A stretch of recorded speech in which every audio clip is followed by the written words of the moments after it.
వి gold trusted gold buyers తాకట్టులో ఉన్న బంగారాన్ని విడిపించి ఈ రోజు ఉన్న మార్కెట్ ధరకే కొనబడును. మరిన్ని వివరాలకు సంప్రదించండి 7710 చాలా కృతనిశ్చయంతో కష్టపడి ఈ తరానికి వ్యవసాయ పనులు, పంటల విధానము, మనం ఇళ్లలో ఆ రోజులలో వాడుకునే పరికరాలు ఇవన్నీ ఈ తరం వాళ్ళకు గుర్తు చేసే ప్రయత్నం చేయడం అనేది చాలా గొప్ప విషయం. నిజంగా ఈ కలెక్షన్ చూస్తుంటే ఇది మామూలు విషయం కాదు. దీన్ని ఇక్కడే కాదు, ప్రతి జిల్లాలో ఈ తరం వాళ్ళకి తెలియాలి. మనమంతా కూడా వ్యవసాయ కుటుంబాల నుంచి వచ్చిన వాళ్ళు, గ్రామీణ ప్రాంతాలలో ఉండేవాళ్ళం. వ్యవసాయం దాదాపుగా కొన్ని పరిస్థితుల వల్ల, కొంతమంది పరిపాలకుల నిర్లక్ష్యం వల్ల బాగా నష్టపోయింది వ్యవసాయం. వాళ్ళ హక్కులు హరించబడ్డాయి. భూమి హక్కు హరించబడ్డది, విత్తన హక్కు హరించబడ్డది. ఈరోజు రైతు ఒకప్పుడు నాకు తెలిసి ఏ ఇంట్లో వాళ్ళు విత్తనాలు, కూరగాయల విత్తనాలు కానీ లేకపోతే మన ఆయిల్ సీడ్స్ కానీ, పప్పు దినుసులు కానీ ప్రతి విత్తనం ప్రతి ఇంట్లో దాచుకునేవాళ్ళు. మృగశిర కార్తె రాగానే ఆ గురిగిల నుంచి తీసి, కుండలో నుంచి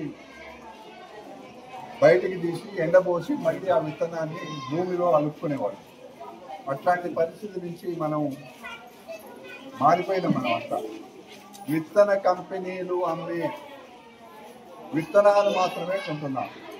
దాంట్లో ఎంత నాణ్యత ఉన్నది, దానివల్ల ఎంత మేలవుతుంది, ఎంత దిగుబడి వస్తుంది, దానివల్ల ఆ విత్తనాల వల్ల ఇతర పెస్టిసైడ్స్ ఉపయోగించుకోవాల్సిన అవసరం వస్తుంది.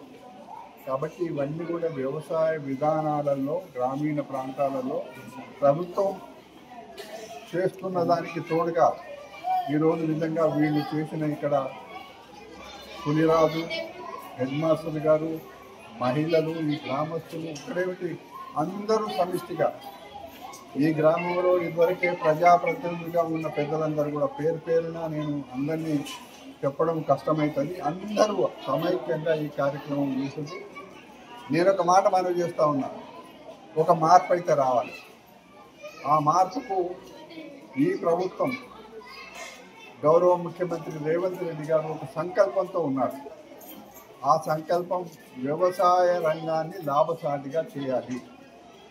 రైతును కాకపోయినా ఆ స్థాయికి పెంచాలి అనేది ఒక లక్ష్యంగా విత్తనము, భూమి, మార్కెట్ వ్యవస్థ, సరి అయిన ధర, మినిమం సపోర్ట్ ప్రైసు, ఇవన్నీ కూడా ప్రభుత్వం ఏర్పాటు చేయాలి. అన్నిటికంటే ముఖ్యంగా ఇప్పుడు ఇందాక చర్చ జరుగుతున్నప్పుడు రసాయనిక ఎరువుల విషయం ప్రస్తావనకు వచ్చింది. రసాయనిక ఎరువుల వాడకము అతిగా అయిపోయింది. మనకు తెలియకుండానే మనం లైన్లో నిలబడి దాని గురించి, యూరియా గురించి పోరాటం చేస్తున్నాం. మంచిది కాదు. బాగా వ్యవసాయంలో ముందున్న పంజాబ్ కూడా వాళ్ళ భూములన్నీ కూడా పూర్తిగా కెమికల్ ఎరువులతో కూడుకొని పోయి అక్కడ పంటలు పండిస్తే కూడా అక్కడ కొత్త వ్యాధులు వస్తున్నాయి. దీని నుంచి మనం బయటపడాలి. దీనికి మనమే కొంత ప్రయత్నం చేయాలి. ఇందాక ఒక పాత్రికేయుడు అడుగుతూ ఉంది, రసాయనిక ఎరువులు వాడకుండా సేంద్రీయ వ్యవసాయానికి మన ప్రభుత్వం దృష్టి పెడుతుందా? ఎస్, పెట్టాల్సిన అవసరం ఉంది. వాస్తవంగా సేంద్రీయ వ్యవసాయం పక్కన రాష్ట్ర, కేంద్ర ప్రభుత్వాలు రైతుకు అండగా నిలబడి దానికి కావలసిన పెట్టుబడులు కానీ, అవసరాలు కానీ, ఇప్పుడు మనం ఒక్కసారి కెమికల్ ఎరువులు మానేసి ప్రత్యామ్నాయ ఎరువులకి కావాలి అంటే ప్రభుత్వమే దానికి సహకారం చేయాలి. పశు సంపద లేదు. మనం ఇదివరకైతే పెండ, లేకపోతే మన గొడ్ల పెండలు ఇట్లాంటివన్నీ వేసుకునేవాళ్ళం. కానీ ఇప్పుడు లేవు, అవన్నీ తగ్గిపోయినాయి. సో ఇది మంచి నిర్ణయమే. పాత్రికేయులు కానీ మీ ఆలోచన కానీ చాలా బాగుంది. కమిషన్ కూడా వ్యవసాయ రైతు సంక్షేమ కమిషన్ కూడా మేము అనేకమైన విషయాలలో పరిశోధన చేసి ప్రభుత్వానికి సలహాలు ఇస్తున్నాం. ఉదాహరణకి మన గ్రామీణ ప్రాంతాలలో ఉండే చెరువులు, గొలుసు చెరువులు, మనకి 45,000 చెరువులు ఉన్నాయి తెలంగాణలో.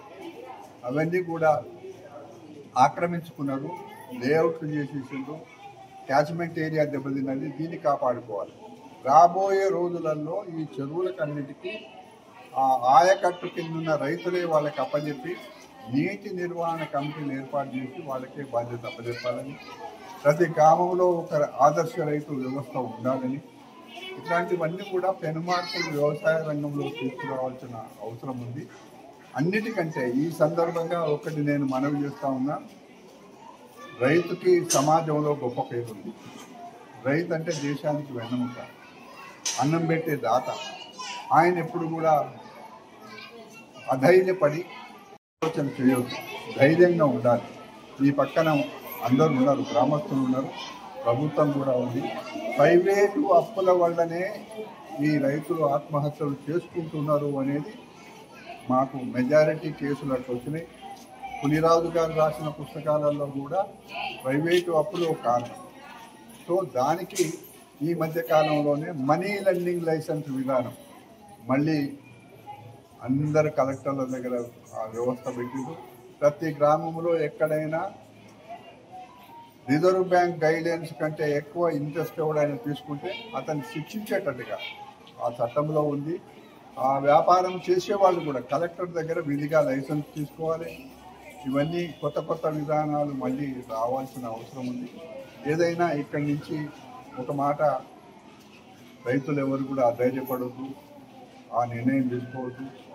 అంతిమంగా ఇక్కడ ఈరోజు గ్రామీణ వాతావరణం పూర్తిగా 100% ప్రతి పరికరం దగ్గర నుంచి, కార్యక్రమం దగ్గర నుంచి అన్ని కార్యక్రమాలు చేసిండ్రు. మీరు నిజంగా ఈ ప్రభుత్వానికి ఆదర్శంగా నిలబడ్డారు. మర్చిపోయిన విధానాన్ని మళ్ళీ ముందుకు తీసుకొచ్చారు.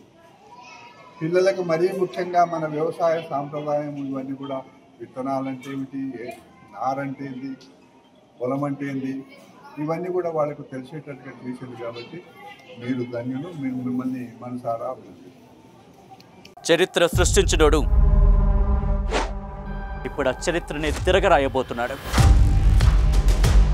అబద్ధాల గోడల్ని బద్దల కొట్టి నిజాలను రాగా మీ ముందుంచబోతున్నాడు.